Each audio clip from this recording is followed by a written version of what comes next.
So what's going on, everybody? It's been a while since I made a video, and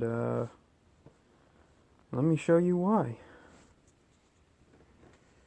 Yep, I broke my leg, dislocated, and pretty much broke my wrist. So what happened? We were riding through Ocala National Forest, and I couldn't see the ground in front of me because the guy in front of me kicked up a lot of dust, and I hit a bump real weird, and it threw me off track, and I hit a tree. I don't remember hitting the tree, but I remember dodging a tree. Then everything goes black, and I woke up on the ground. When I woke up on the ground, I was looking at my wrist. The top of my wrist was touching pretty much the back of my hand, dislocated, and the pretty much the joint section on my forearm side. It had some fractures and breaks in it. My femur had an open distal fracture, which pretty much means I broke my femur and it came through the skin. So for the femur, they put a rod through my femur and pretty much filled me with screws all in this area. Like this area was just filled with screws to hold everything together. What else? They had to do a partial quad tendon repair, and I'm non-weight bearing for 10 weeks from the crash date, which is approximately 6 weeks from now. So that pretty much sums up the knee. And for the wrist, again, non-weight bearing for 10 weeks, so about 6 more to go. The wrist is a little bit worse because I can't actually rotate my wrist because I actually have nerve damage from the carpal tunnel nerve. So as you can see, I can move, but I have very little control in my fingers. I'm working it. I'm getting there. But I can't straighten my hand, and I can't make a fist. As far as pain goes, knee's almost painless, but hand is worse. Hand has a plate on the underside, and a bunch of screws. So I had 44 stitches here. At the top, right about here, I've got another 7 stitches, or staples. And on my hand, I had about 20 to 30-ish.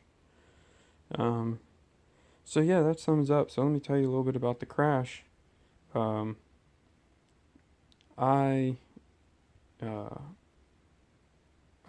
After the crash, I woke up on the ground, and I got to give a shout out to all my buddies who I was with. They all did a super job getting me help and taking care of everything. So I got to give a huge thanks to them. They got the ambulance there, and I was life flighted out. And I remember bits and pieces, but one thing that will stick into my mind was when I got into the helicopter, one of the EMT guys, he said to me, he's like, this is a really bad break, and we're going to do everything we can to save your leg. And it's not really what you want to hear when you have yet to look at your leg. I didn't look at my leg until after I got out of surgery, and I still have not looked at any pictures from before. I'm just not ready to see them. But here's my walker, all my meds, and little protection. But it's my walker. So I'll take you out and show you the bike. Alright, so here's the bike. As you can see, it is in much better shape than I am. Seat's off, so that's why that looks all funky. But let me hop around. So, brand new radiators, bent on both sides. Obviously, this side's a little bit worse. Throttle cable, throttle tube, front brake. That's the damage. That's it. Oh, and that bolt ripped off. But that's the damage. I have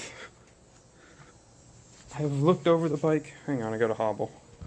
I've looked over the bike pretty decently, and that appears to be the only damage to the bike. The handlebars appear to be still still straight, while that you could probably see that angle, but that's the only issue with the handlebars, which that's just loosening and re-straightening. But I'm thinking about buying new handlebar, new throttle, new front brake, depending on what's wrong with this one. So that's the bike. It is in very good shape, considering. Little spill in the back is from the hole in my gas tank, which was there before the crash. So yeah, that's the bike. So like I said, I'm gonna be fixing it up, and I will be riding again. I'm gonna be converting it to supermoto, and sticking with street riding until I get better. I probably won't do any dirt riding for about a year. Probably a year after I start riding again. So I figure I'm looking at probably almost 2 years before I'm back riding in the dirt. So, but it's gonna get supermotoed. It's gonna get a new throttle. I got all the lights and everything for it. The license plate is still attached. So yeah, it's good to go. Give me a second. I'll hobble my way to the back. That's the problem. Take it for a ride on my cart. So here's the back. As I said, seats just hanging on. Yeah, it was undone. License plate is still there. Pipe is good. Rear tire is good. Rear axle. I mean, everything is clean and good. I got no issues with any major components to the bike. So now the big question. Oh, where's the video of the crash? Where's the GoPro video?